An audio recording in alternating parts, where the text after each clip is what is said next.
നമ്മൾ രണ്ടുപേരും കൂടെ നിലപാടിന്റെ കാര്യമൊന്നുമില്ല. നമ്മൾ രണ്ടുപേരും ഈ രാജ്യത്തുണ്ടായാലും ഇല്ലെങ്കിലും ഒരുപോലെ. അതവിടെ നിൽക്കുക. ഇയാളുടെ നിലപാടോ എന്റെ നിലപാടൊന്നും അല്ല. മദ്യം എങ്ങനെ അഡിക്ഷൻ ഉണ്ടാക്കുന്നതാണ്. ആണ് ആ അഡിക്ഷൻ ഉണ്ടാക്കുന്നത്. അല്ല, ഗവൺമെന്റ് ചെയ്യാമോ ചെയ്തുകൂടാന്നാണ് ചെയ്തുകൂടാന്ന് ഞാൻ പറയുന്നത്. ഇയാള് പറയുന്നു, ഞാൻ പറയുന്നതല്ലേ നമ്മുടെ ചർച്ച. നമുക്ക് പറയാം, അത് നടപ്പാകലും താങ്കൾക്ക് അറിയാം. ഉട്ടോപ്യൻ സ്വപ്നമാണ് താങ്കൾക്കും അറിയാം. എന്ത് ഉട്ടോപ്യൻ? ചുമ്മാ അസംബന്ധം എന്നോട്. ഞാൻ പറയുന്ന അതിർത്തികൾ, ഈ നാട്ടിനകത്ത് രാജാവ് ഉണ്ടായിരുന്നല്ലേ. ഞാൻ ചോദിച്ചോട്ടെ, ഇയാൾ ചോദിച്ചു കഴിഞ്ഞു. ഇല്ല, ഞാൻ ചോദിച്ചില്ല. രാഷ്ട്രങ്ങൾ കൂടുതൽ ശക്തമാകുന്ന കാലത്ത് അതിർത്തികളില്ലാത്ത വിശാലമായ സാമ്രാജ്യം ഒന്നും ഉണ്ടാവാൻ പോകുന്നില്ലെന്നും മൈത്രേ നന്നായി അറിയാം. അറിഞ്ഞൂടാ. തന്നെ പോലുള്ള വിഷയവിവരമില്ലാത്ത മാർക്ക് മാത്രമുള്ള നിലപാടാണ്. ഈ സ്ത്രീകളുടെ വസ്ത്രധാരണം കൊണ്ടാണ് റേപ്പ് ഉണ്ടാവുന്നത് എന്ന് വെച്ചാൽ കോടതിയിൽ പോലും പറഞ്ഞു കേട്ടോ.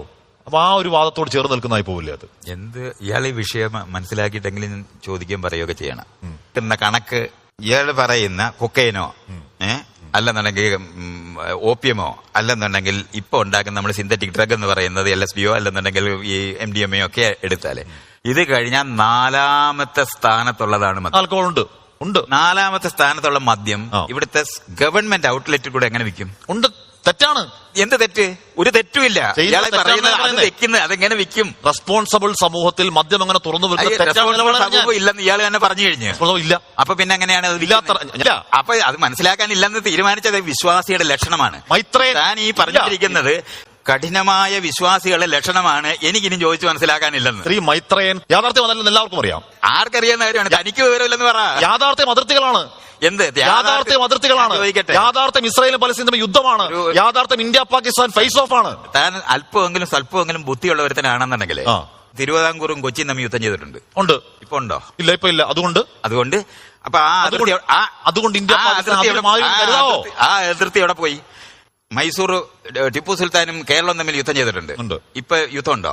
ഇപ്പൊ ഇല്ല. ഇപ്പൊ യുദ്ധമില്ല. മുല്ലപ്പെരിയാർ എന്ന് പറയുന്ന ഇഷ്യൂ വരുന്ന സമയത്ത് തമിഴിനും മലയാളിയായിട്ട് സംസാരിക്കുമല്ലോ. യുദ്ധമുണ്ടോ? യുദ്ധമില്ല.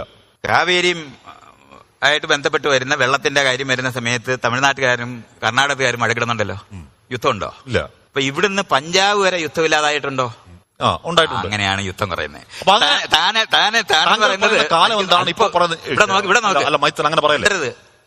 എന്നോട് ഇയാൾ ചോദിച്ചു, ഇയാൾ പറഞ്ഞു കഴിഞ്ഞാണ് മിണ്ടരുത്. എന്നാ യുദ്ധത്തിന്റെ യുക്തിയൊക്കെ പുറത്താണത്. സൂക്ഷിക്കുന്ന എന്തിനാണ്? ആണവായുധങ്ങൾ സൂക്ഷിക്കുന്ന എന്തിനാണ്? ആളുകൾ ഉണ്ടാക്കി പോയത് കൊണ്ടാണ്.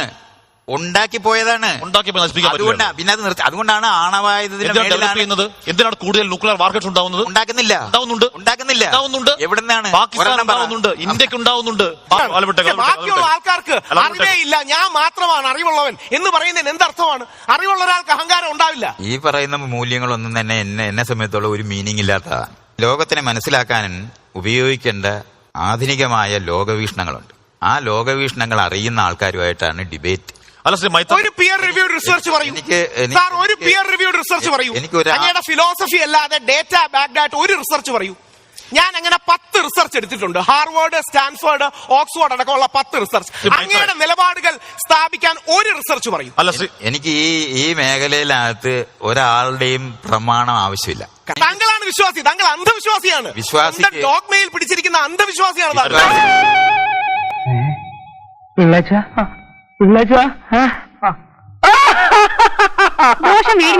ആ നരകത്തിൽ നിന്ന് രക്ഷപ്പെടാൻ ഞങ്ങൾ പെട്ട പാട് അത് ഞങ്ങൾക്ക് അറിയാവൂ.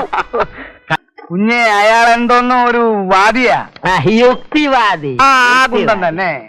ഇന്ന് ആഘോഷിക്കേണ്ട ഒരു ദിവസമാണ്.